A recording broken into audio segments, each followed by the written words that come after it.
ഉന്നാവോയിൽ നടന്ന പീഡനക്കേസിൽ അതിജീവിതയ്ക്കെതിരായ വിധി ഇപ്പോൾ ഡൽഹി ഹൈക്കോടതി പുറപ്പെടുവിച്ചിരിക്കുകയാണ്. അതായത് പീഡനക്കേസിലെ പ്രതിയായ മുൻ BJP MLA കൂടിയായ കുൽദീപ് സിംഗ് സെംഗറിന്റെ ശിക്ഷ ഇളവ് നൽകുന്ന രീതിയിലേക്ക് ഡൽഹി ഹൈക്കോടതി അയാളുടെ ജീവപര്യന്തം റദ്ദാക്കിയിരിക്കുകയാണ്. ഡൽഹി ഹൈക്കോടതി ഈ രാജ്യത്തിന് ഏറ്റവും ചീത്തപ്പേരുണ്ടാക്കുന്ന വിവാദ ശിക്ഷാവിധികൾ പുറപ്പെടുവിച്ച ചരിത്രമുള്ള ഒരു കോടതിയാണ്. ഡൽഹി ഹൈക്കോടതിയിലെ മുൻ ചീഫ് ജസ്റ്റിസായ യശ്വന്ത് വർമ്മയ്ക്കെതിരായിട്ടുള്ള അന്വേഷണവും ഇംപീച്ച്മെന്റും തകൃതിയായി നടത്തണമെന്ന് കേന്ദ്ര സർക്കാരിനോട് ആവശ്യപ്പെട്ട് പിറ്റേ ദിവസം തന്നെ കേന്ദ്ര സർക്കാർ ഉപരാഷ്ട്രപതി കൂടിയായ ജഗദീപ് ധൻഖറിനെ വേട്ടയാടാൻ തുടങ്ങിയത് നമ്മൾ കണ്ടതാണ്. ഏറ്റവും ഒടുവിൽ അദ്ദേഹത്തിന്റെ ജീവന് വരെ ഭീഷണി ഉണ്ടാകുന്ന സാഹചര്യങ്ങളിലേക്ക് കാര്യങ്ങൾ എത്തിയിരുന്നു. ഉന്നാവ് വിഷയവുമായി ബന്ധപ്പെട്ട് പ്രതിപക്ഷ നേതാവായ രാഹുൽ ഗാന്ധിയും പ്രിയങ്ക ഗാന്ധിയും അതിജീവിതയുടെ സുരക്ഷ ഇപ്പോൾ ഏറ്റെടുത്തു കഴിഞ്ഞു. അവർക്ക് ഒരുപാട് നഷ്ടങ്ങൾ ഈ സംഭവത്തിന് ശേഷം ഉണ്ടായിട്ടുണ്ട്. അവരുടെ ബന്ധുജനങ്ങൾ മരണപ്പെടുന്ന സാഹചര്യമുണ്ടായി. അവരുടെ പിതാവ് വരെ മരണപ്പെട്ടു. ഇതിനെല്ലാം പിന്നിൽ MLA-യുടെ കൈകളുണ്ട് എന്നുള്ള ശക്തമായ ആരോപണം നിലനിന്നിരുന്നു.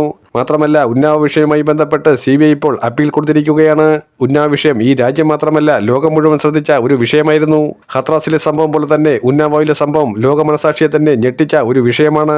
കുൽദീപ് സിംഗ് സെംഗർ എന്ന ക്രിമിനൽ വീണ്ടും ജയിൽ മോചിതനാകാനുള്ള എല്ലാ പഴുതും ഒപ്പിച്ചു വച്ചിരിക്കുന്നു എന്ന് തന്നെ പറയേണ്ടി വരും. നരേന്ദ്രമോദിയുടെ ഭരണകാലത്ത് ക്രിമിനലുകൾ പാർലമെന്റിനകത്തും അതുപോലെ തന്നെ നിയമസഭയ്ക്കുള്ളിലും BJP-യുടെ ടിക്കറ്റിൽ വിജയിച്ചു കയറുന്ന ഒരു സാഹചര്യമാണ് എന്ന് രാഹുൽ ഗാന്ധി പറയുമ്പോൾ ആ പറഞ്ഞ രാഹുൽ ഗാന്ധിയെ ഭരണഘടനാപരമായി അദ്ദേഹത്തിന്റെ പദവികളെ എടുത്തുകളയാനും അദ്ദേഹത്തിനെതിരെ വിധി പുറപ്പെടുവിക്കാനും പല രീതിയിലുള്ള സംഘപരിവാർ അജണ്ടകൾ കാത്തുസൂക്ഷിക്കുന്ന BJP ചായ്വുള്ള ജഡ്ജിമാർ ശ്രമിക്കുന്നു എന്നുള്ളത് നമ്മൾ കണ്ടതാണ്. ഇന്ത്യൻ ജുഡീഷ്യറിയെ എല്ലാ രീതിയിലും നാശമാക്കാൻ ശ്രമിക്കുന്ന സാഹചര്യത്തിലേക്ക് കാര്യങ്ങൾ കൊണ്ടുപോവുകയാണ്. ഡൽഹി ഹൈക്കോടതിയുടെ ഈ വിധി സാധാരണക്കാരായ ജനങ്ങൾക്കിടയിൽ വലിയ രീതിയിലുള്ള അന്താളിപ്പുണ്ടാക്കുന്നതാണ്. കാരണം ക്രിമിനലിനെതിരെ ജീവപര്യന്തം ശിക്ഷ വിധിച്ച കോടതിയുടെ വിധിയെ തന്നെ മരവിപ്പിക്കുന്ന രീതിയിലേക്ക് ഡൽഹി ഹൈക്കോടതി ഈ വിധി റദ്ദാക്കുന്ന ഒരു സാഹചര്യം ഈ രാജ്യത്തിന് തന്നെ അപമാനകരമായി മാറിയിരിക്കുന്നു. ഡൽഹി ഹൈക്കോടതി എങ്ങനെയൊക്കെയാണ് ഇത്തരം സാഹചര്യങ്ങൾ സൃഷ്ടിക്കുന്നത് എന്നുള്ളത് ഇപ്പോൾ ജനങ്ങൾ മനസ്സിലാക്കി കഴിഞ്ഞിരിക്കുന്നു.